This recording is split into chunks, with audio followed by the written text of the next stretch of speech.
فكيف أجيب يا ويحي ومن ذا سوف يحميني أسلي النفس الحمد للہ رب العالمین والصلاة والسلام علی سید الناس والمرسلین اما بعد۔ آج خلاصۃ القرآن کے حوالے سے ہمارا 21واں سپارہ ہے اور اس کے 20 رکوع ہیں، ان کا خلاصہ انشاءاللہ عرض کیا جاتا ہے۔ ابتدا اتل ما اوحی الیک من الکتاب سے ہے۔ اللہ پاک فرما رہے نبی جی آپ پر جو احکامات وحی کیے گئے وہ آپ پر پڑھ کر سنا دیے گئے، اور پھر اس میں یہ فرمایا کہ ان الصلاۃ تنہی عن الفحشاء والمنکر، کہ نماز جو ہے یہ بے حیائی برے کاموں سے روکتی ہے۔ اس سے پتہ چلا کہ یہ نماز کا اثر ہے کہ اگر معاشرہ نمازی بن جائے گا تو بے حیائی خود بخود ختم ہو جائے گی۔ آج جو بے حیائی ہے یہ بے نمازیوں ہی کی طرف سے زیادہ ہوتی ہے، تو گویا کہ یہ معاشرے کی بے حیائی کو دور کرنے کا ایک نسخہ ہے جو اللہ تعالیٰ نے ارشاد فرمایا۔ آگے پھر اس رکوع میں حضور علیہ السلام کو فرمایا وما کنت تتلو من قبلہ من کتاب، کہ نبی جی آپ نے تو نبوت سے پہلے نہ کچھ لکھا، نہ پڑھا، نہ کہیں مدرسے میں گئے، نہ کوئی استاد، تو اگر آپ کچھ کرتے تب تو یہ کافروں کا اعتراض درست تھا کہ یہ کسی سے سیکھ کر آتا ہے یا اس نے خود ہی بنایا ہے۔ تو جب آپ نے کبھی لکھا نہیں، کبھی پڑھا نہیں، تو پھر ایسا انسان جو امی ہو، نہ لکھتا ہو نہ پڑھتا ہو، وہ ایسا کلام لے کر آئے جس کا کوئی مقابلہ نہ کر سکے، تو اس سے پتہ چلا کہ اس کا اپنا نہیں کسی اور کا ہے، اور وہ کون ہے جس کا وہ دعویٰ کر رہا ہے کہ یہ اللہ تعالیٰ ہی کا کتاب نازل کیا ہوا کلام ہے۔ اسی لیے فرمایا کہ وہ کافر لوگ کہتے ہیں کہ لولا انزل علیہ آیات من ربی، کہ اللہ کی طرف سے نشانیاں کیوں نہیں آتی ہمارے پاس، تو قل انما الآیات عند اللہ، آپ کہہ دیجئے کہ یہ اللہ ہی کی تو نشانیاں ہیں اور اللہ ہی بھیجتے ہیں اپنی مرضی سے، اس میں میرا عمل دخل نہیں۔ آگے رکوع نمبر 2 میں اللہ تعالیٰ نے حضور علیہ السلام کو فرمایا کہہ دیجئے تمہارے میرے درمیان اللہ ہی گواہ کافی ہے، اور یہ لوگ عذاب میں جلدی کرتے ہیں، تو آپ فرما دیجئے کہ اگر اللہ کی طرف سے وقت طے نہ ہوتا عذاب کا تو کب سے عذاب آ چکا ہوتا، لیکن چونکہ یہ جلدی مچاتے ہیں تو کوئی بات نہیں، دوزخ ان کا انتظار کر رہی ہے، وہاں پر یہ عذاب بھگتیں گے۔ پھر یہ بھی فرمایا یا عبادی الذین آمنوا ان ارضی واسعہ، وہ لوگ جو تنگ تھے کفر کے علاقوں میں اور ان کو ایمان پر چلنا دشوار تھا، ان کو ترغیب دی جا رہی ہے۔ اللہ پاک فرما رہے میرے بندوں میری زمین تو بہت کھلی تھی تو تم کہیں اور چلے جاتے۔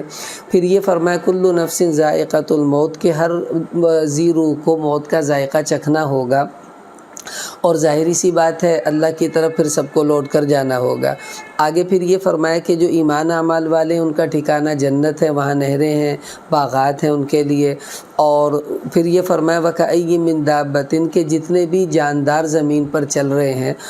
وہ اپنا رزق ساتھ لے کر تو نہیں پھرتے، نہ کسی چڑیا کسی پرندے کی کوئی اسٹور نہیں ہے، کوئی ان کے فریج نہیں ہوتے، تو اللہ یرزقها وإیاکم، تو انہیں بھی اللہ رزق دیتا ہے، تمہیں بھی اللہ رزق دیتا ہے۔ کیا مطلب کہ جس طرح وہ حرام نہیں کماتے، کچھ غلط نہیں کرتے، پھر بھی اللہ انہیں پال رہے ہیں، تو تم بھی اللہ پر توکل کرو، اللہ تمہیں بھی پالیں گے۔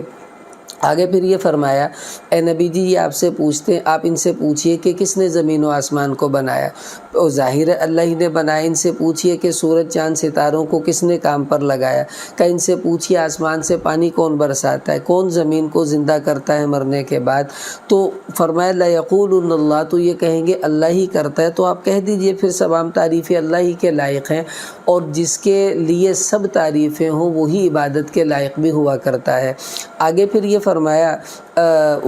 رکوع نمبر 3 شروع ہو رہا ہے، اس میں اللہ پاک نے فرمایا کہ یہ جو دنیاوی زندگی ہے یہ تو ایک کھیل اور تماشا ہی کی طرح سے، کیا مطلب کہ جیسے بچوں کا کھیل تماشا اس کا کچھ حاصل نہیں ہوتا، تھوڑی دیر بعد ختم ہو جاتا ہے، ایسے ہی یہ دنیا کی زندگی ہے، چند روزہ ہے، اس کے بعد یہ ختم ہو جائے گی، تم اس سے کچھ لے نہیں پاؤ گے۔ پھر یہ فرمایا کہ یہ جب کشتی میں سوار ہوتے ہیں کافر لوگ، تو اس وقت جب کوئی تنگی آ جائے تو اخلاص سے اللہ کو پکارتے ہیں، کیونکہ ان کو پتہ ہے یہاں بت کام نہیں دیں گے، یہاں اللہ ہی بچائے گا۔ تو جب اس مصیبت میں اللہ بچا رہا ہے تو قیامت کی مصیبتوں سے بھی اللہ ہی بچائیں گے، اس لیے ان کو چاہیے کہ یہ اپنی آخرت کی تیاری بھی کرتے رہیں۔ آگے پھر فرمایا والذین جاہدوا فینا لنہدینہم سبلنا، کہ جو لوگ اللہ فرما رہے ہمارے راستے میں ہمارے لیے کوشش محنت کرتے ہیں، ہم ان کے لیے ہدایت کے راستوں کو کھول دیتے ہیں۔ تو پتہ چلا مسئلہ محنت ہمارے ذمے ہے، ہدایت اللہ کے ذمے ہے۔ آگے سورہ روم کی ابتدا ہے۔ روم چونکہ ایک ملک کا نام تھا، اسی مناسبت سے اس صورت میں اس کا لفظ ہے، تو اس کا نام بھی سورہ روم رکھا گیا۔ یہ صورت اصل میں اس میں قصہ یہ ہوا کہ روم اہل کتاب تھے اور فارس ایران والے یہ مجوسی تھے، ان کی جنگ ہوئی۔ مسلمانوں کا رجحان روم کی طرف تھا، وہ ہار گئے تھے۔ تو پھر حضرت ابوبکر صدیق رضی اللہ عنہ کی کافر کے ساتھ یہ شرط لگ گئی کہ آئندہ جنگ ہوئی تو روم والے جیتیں گے اور چند سالوں میں ہی جیت جائیں گے۔ اس کا ذکر اللہ پاک نے فرمایا کہ غلبت الروم، کہ ابھی تو روم والے مغلوب ہیں لیکن سیغلبون، ان قریب یہ غالب آ جائیں گے۔ اور ایسے ہی ہوا، چند سالوں کے بعد اللہ نے ان کو فتح دی۔ اس سے قرآن کی سچائی بھی ثابت ہوئی اور مسلمانوں کا دل بھی خوش ہو گیا۔ آگے پھر اسی رکوع میں اللہ پاک نے فرمایا کہ یہ لوگ اپنی اندر غور کیوں نہیں کرتے کہ اتنا بڑا نظام اللہ نے بنایا، وہی اللہ ہے جو یہ بنا سکتا ہے، تو اس کی عبادت کرنی چاہیے۔ پھر آگے رکوع نمبر 5 میں اللہ جل جلالہ نے ارشاد فرمایا کہ اللہ یبدأ الخلق، کہ ابتداءً مخلوق کو پیدا اللہ کرتا ہے، بعد میں بھی اللہ بنائے گا۔ پھر فرمایا جب قیامت قائم ہوگی یبلس المجرمون، یہ جو گناہ گار ہیں ان کے بالکل چہرے مرجھا جائیں گے، مایوس ہو جائیں گے یہ لوگ، اور وہاں ان کا کوئی بھی جو شریک ہے وہ ان کی سفارش نہیں کرے گا، ان کے کام نہیں آئے گا، اور اس دن یہ ٹکڑے ٹکڑے ہو جائیں گے۔ لیکن ایمان والے وہ اللہ کی طرف سے نعمتوں میں رہیں گے، باغات میں رہیں گے۔ پھر آگے فرمایا فسبحان اللہ حین تمسون وحین تصبحون، کہ اللہ ہی کی پاکی بیان کرنی چاہیے، صبح بھی شام بھی، اس میں مغرب اور صبح کی نماز بھی آ گئی۔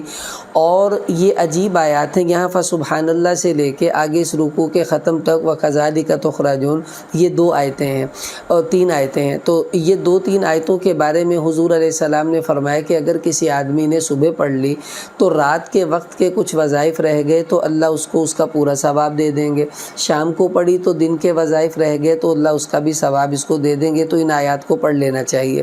آگے رکوع نمبر 6 میں اللہ نے اپنی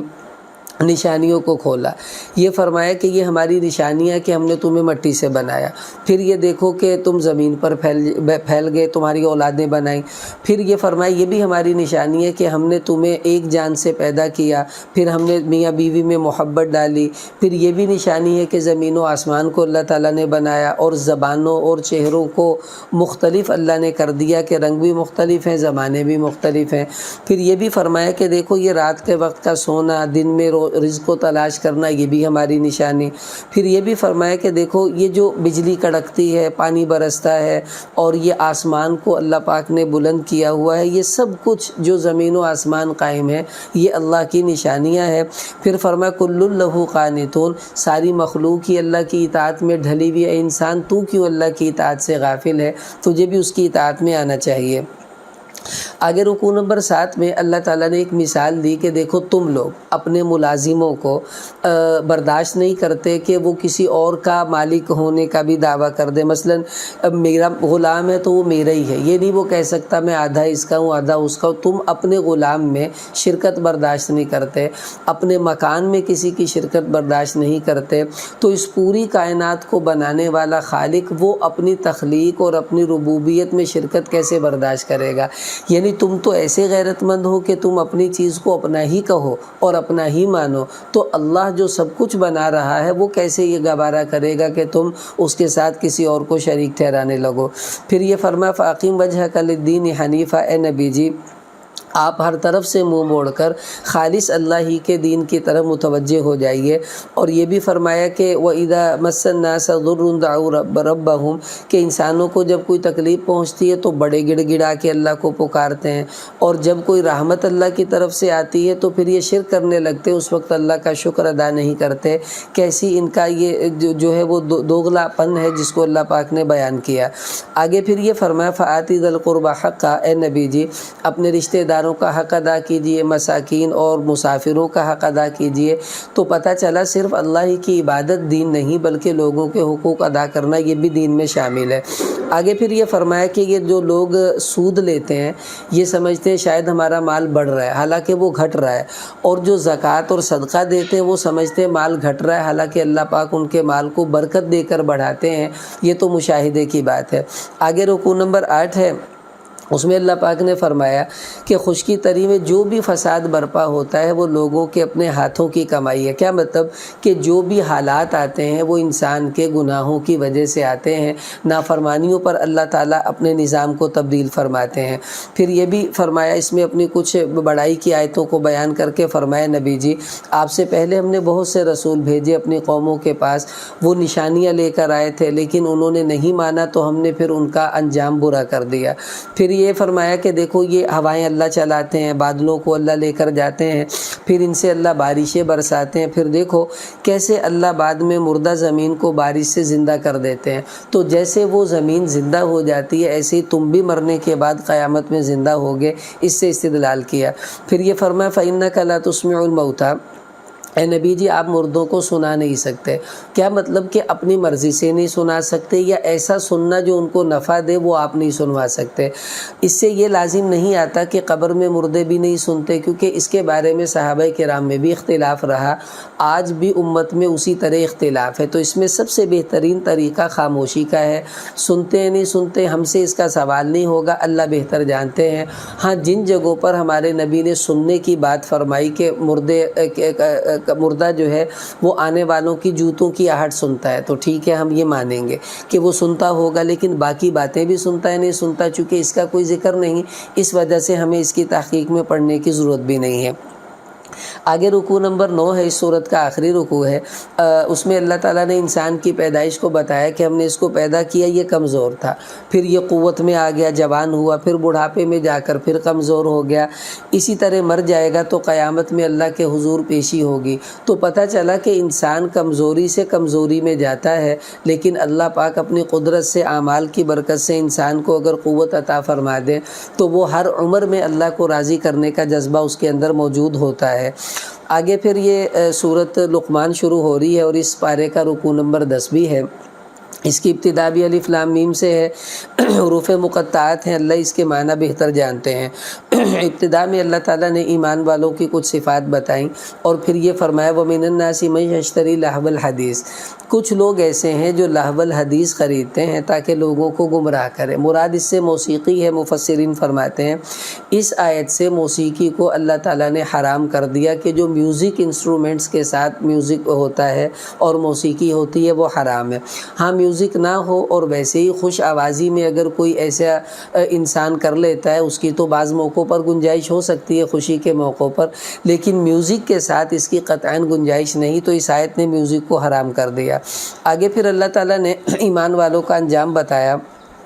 کہ وہ جنت میں ہوں گے، پھر اپنی قدرت کی آیتیں بتائیں کہ اللہ نے آسمان کو بغیر ستون کے بنایا اور دیکھو آسمان سے پانی برسا کر کھیتیاں اگا دیں، پھر فرمایا ھذا خلق اللہ، دیکھو یہ سب کچھ اللہ نے بنایا ہے، تم جن کو اللہ کے مقابلے پر پکارتے انہوں نے بھی کچھ بنایا تو لا کر دکھا دو۔ اب ظاہر ہے سب کچھ بنا ہوا تو اللہ ہی کا ہے، تو کوئی بت کچھ نہیں بنا سکتا، وہ تو خود بننے میں دوسروں کا محتاج ہے۔ تو یہ بڑی مضبوط دلیل تھی اللہ تعالیٰ کی وحدانیت پر جو ہے وہ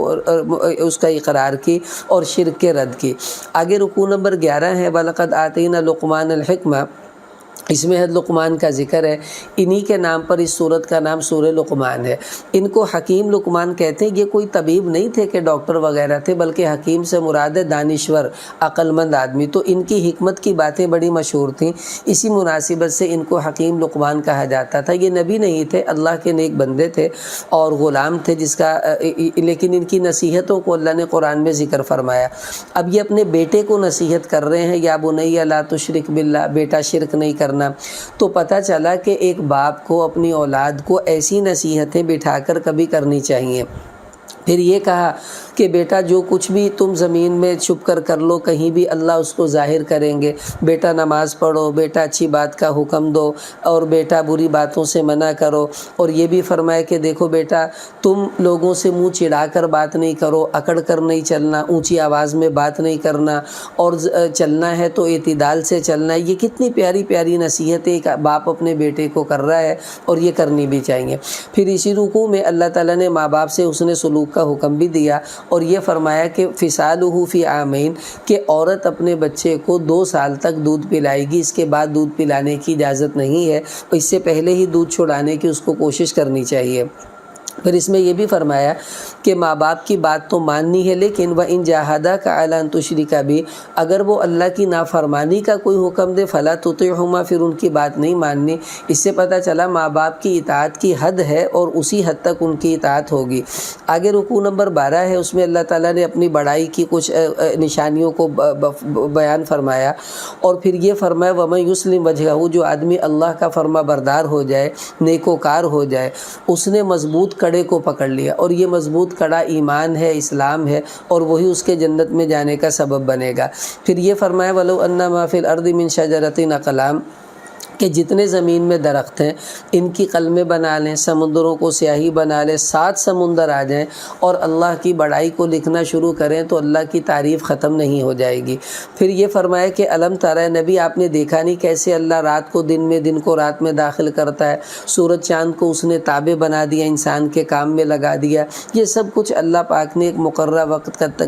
کے لیے بنایا ہے، اور یہ اللہ کی قدرت ہے۔ آگے رکوع نمبر 13 ہے، اس میں اللہ جل جلالہ نے یہ فرمایا ابتدا میں کہ یہ کشتیاں جو سمندر میں چلتی ہیں یہ اللہ کی نشانیاں ہیں۔ پھر یہ فرمایا کہ لوگوں تم اللہ سے ڈرو اور اس دن سے ڈر جاؤ لا یجزی والد عن ولد، جس دن باپ اپنی اولاد کے کام نہیں آئے گا، اولاد اپنے ماں باپ کے کام نہیں آئے گی، اور یہ سب دنیا دھوکہ ہے، اور اس دھوکے کے دن کے کو چھوڑ کر قیامت کے دن کی تمہیں تیاری کرنی چاہیے۔ پھر آخر میں 5 چیزوں کے بارے میں اللہ پاک نے فرمایا، 5 چیزوں کا علم صرف اللہ کے پاس ہے۔ قیامت کب آئے گی، بارش کب برسے گی، ماں کے پیٹ میں کیا ہے، کل کوئی کیا کرے گا اور کوئی کہاں مرے گا، اللہ کے علاوہ ان کو کوئی نہیں جانتا۔ یہ وہ غیب کا علم ہے، نبی کو بھی یہ علم نہیں دیا جاتا، تو پتہ چلا غیب کا علم صرف اللہ کی ذات کے پاس ہوتا ہے، کسی اور کے پاس نہیں۔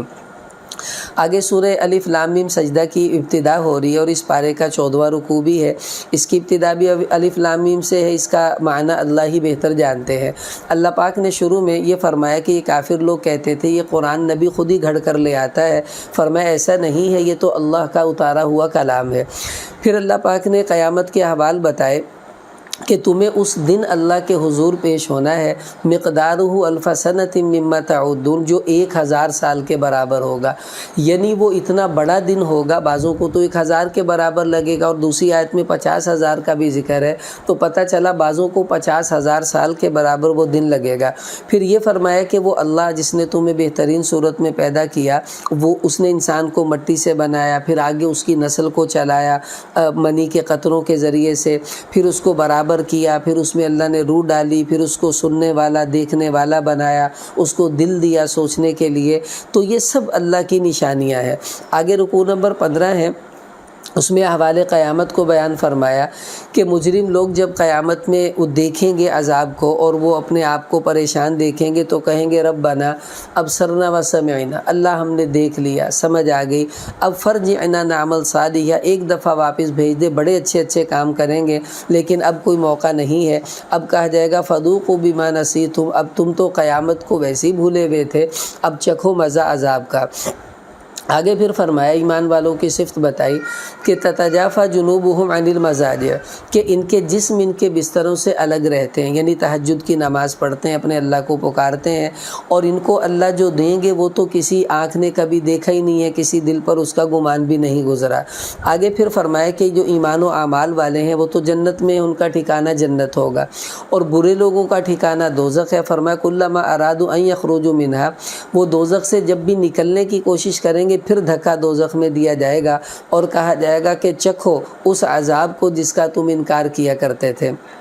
آگے رکوع نمبر 16 ہے، اس میں اللہ تعالیٰ نے حضور علیہ السلام کو فرمایا کہ دیکھو ہم نے موسیٰ علیہ السلام کو کتاب دی، فَلَا تَكُنْ فِي مِرْيَةٍ مِّن لِقَائِهِ، آپ بھی اپنے قرآن کے ملنے میں شک مت کیجیے، جیسے وہ تورات سچی کتاب تھی، قرآن بھی سچی کتاب ہے، یا یہ کہ موسیٰ علیہ السلام سے آپ کی ملاقات ہوگی اس میں شک مت کیجیے، اور وہ اللہ تعالیٰ نے معراج کے موقع پر کروائی۔ پھر اسی رکوع میں اللہ پاک نے یہ فرمایا کہ ہم نے پہلے بھی لوگوں کو ہدایت کا راستہ دکھایا اور نبی بھیجے ان کی طرف، لیکن انہوں نے بات نہیں مانی، تو اللہ پاک نے پھر ان پر عذاب بھیجا۔ اور یہ کافر کیا کہتے تھے؟ متی ھذا الفتح، کہ یہ کب آئے گا تمہاری فتح کا دن؟ تو فرمایا جب ہماری فتح کا دن آئے گا وہ تمہارے لیے تنگی کا دن ہوگا، جیسے بدر کا تھا، یا قیامت میں مسلمانوں کو جو اللہ انعامات دیں گے وہ مراد ہیں۔ آگے سورہ احزاب کی ابتدا ہے اور اس پارے کا رکوع نمبر 17 ہے۔ تو ابتدا میں اللہ تعالیٰ نے فرمایا، یا احزاب اصل میں لشکروں کو کہتے ہیں، اور یہ جنگ ہے، جنگ احزاب، جس کو غزوہ خندق بھی کہتے ہیں، اسی کا ذکر ہے اس صورت میں، تو اسی مناسبت سے اس کا نام سورہ احزاب بھی ہے۔ تو یا ایھا النبی اتق اللہ، فرمایا نبی جی آپ اللہ سے ڈریے۔ نبی تو ڈرتے ہی ہیں، ہمیں ترغیب دی جا رہی ہے۔ اور آگے فرمایا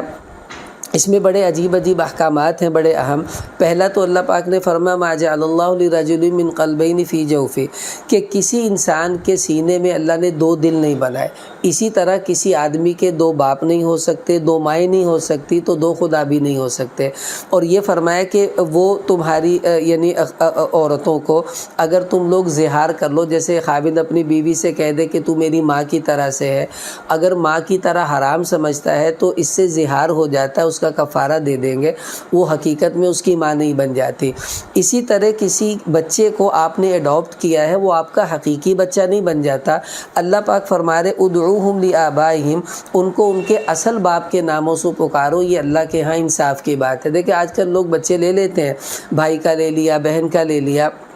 اور اپنا نام لکھوا دیتے ہیں، حالانکہ اس کا باپ تو کوئی اور ہے، اور یہ بہت بری بات ہے، حرام ہے، اس پر بڑی سخت وعیدیں ہیں۔ تو وہ چونکہ میرا حقیقی بچہ نہیں ہے تو میں اس کا نام اپنے ساتھ کیسے جوڑ سکتا ہوں؟ پھر کیا ہوگا جب میں مروں گا میری وراثت میں اس کا حصہ بنے گا، حالانکہ اس کا تو میری وراثت میں حصہ ہی نہیں تھا، اور جن کا حصہ بننا تھا اس کی وجہ سے اس کا حصہ ختم ہو جائے گا۔ تو کتنا بڑا گناہ میں نے اپنے سر کیا کہ ایک تو نام بدلا اس کے باپ کا، اور دوسرا پھر وراثت کا قانون بھی تبدیل ہوا۔ پھر آنے والی نسلوں میں رشتوں میں بڑے بڑے مسائل کھڑے ہو جاتے ہیں، لوگ اس کو آپ کا بیٹا سمجھیں گے، ہے یہ کسی اور کا، اور رشتے یوں ہو جائیں گے ان کی اولادوں میں جو محرم بنتے تھے حالانکہ ان کے رشتے ہو بھی نہیں سکتے تھے۔ تو اس کا بھی پورا خیال رکھنا چاہیے۔ تو اس سے پتہ چلا منہ بولا بیٹا حقیقی بیٹا نہیں ہوتا، اور کسی کو ویسے باپ بنا لیا جائے شفقت کی وجہ سے، اگر وہ آپ کی پرورش کر رہا ہے تو وہ حقیقی باپ بھی نہیں بنتا۔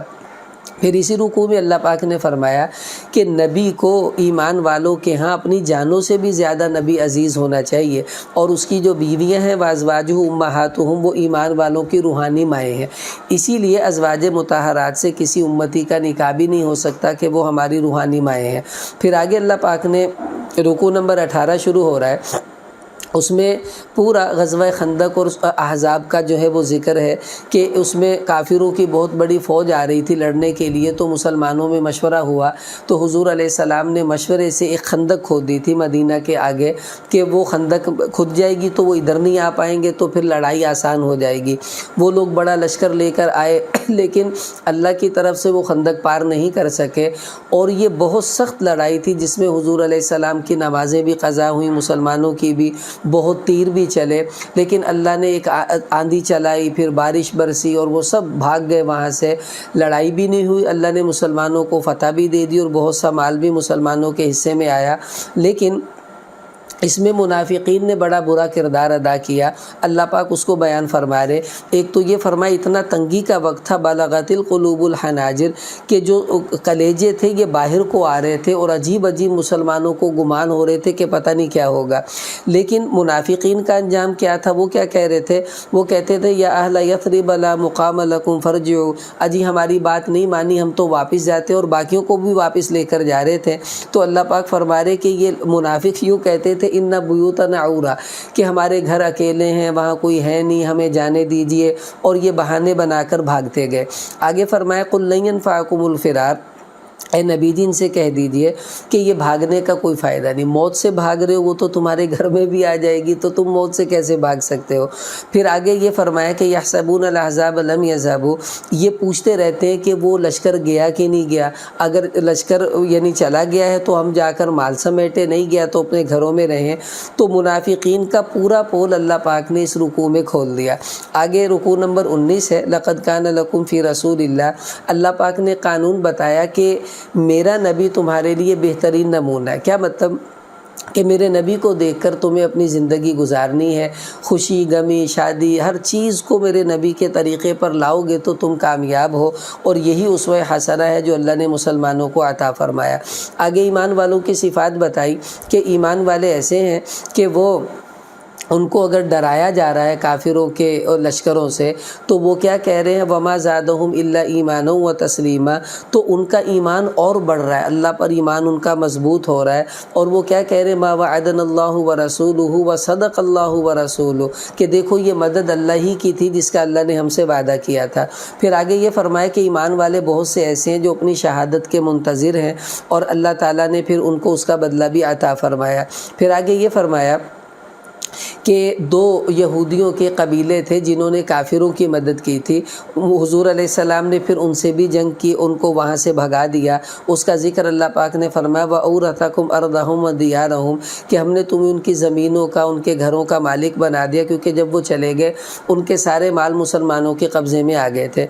آخر میں 20واں رکوع ہے اس پارے کا، اس میں حضور علیہ السلام نے یا ایھا النبی قل لأزواجک، اپنی بیویوں کو اللہ پاک نے فرمایا نبی آپ اپنی بیویوں کو کہہ دیجیے اگر تم دنیاوی مال و متاع چاہتی ہو تو میں تمہیں مال و متاع دے دیتا ہوں، لیکن پھر میں تمہیں طلاق دوں گا، تم کہیں اور جاؤ گی۔ اگر اللہ اس کے رسول اور آخرت کو چاہتی ہو تو پھر میرے ساتھ زندگی گزارو۔ اصل میں ہوا یہ کہ ازواج مطہرات نے کچھ خرچے کا مطالبہ زیادہ کیا، ہمارے نبی ان سے ناراض ہو گئے تھے، اور اس لیے ہوئے کہ نبی کی بیویوں کو یہ مطالبہ مناسب نہیں تھا۔ تو پھر اللہ نے یہ آیت اتاری تو آپ نے اپنی ہر بیوی کو اختیار دیا کہ میرے ساتھ رہنا ہے تو تنگی میں رہنا ہوگا، اور طلاق چاہتی ہو میں طلاق دے کر تمہیں بہت سا مال بھی دوں گا لیکن طلاق دے دوں گا، اب سوچ لو کیا کرنا ہے۔ ہر بیوی نے کہا کہ ہم تو آپ ہی کے ساتھ رہیں گے، ہمیں دنیا نہیں چاہیے۔ تو اللہ پاک نے پھر اس آیت میں ازواج مطہرات کی فضیلت کو بیان کیا کہ انہوں نے اللہ اور اس کے رسول ہی کو اختیار کیا، دنیا کو اختیار نہیں کیا۔ بہرحال یہ اس پارے کا مختصر خلاصہ تھا، جو احکامات تھے اللہ تعالی ہمیں ان پر عمل کرنے کی توفیق عطا فرمائے۔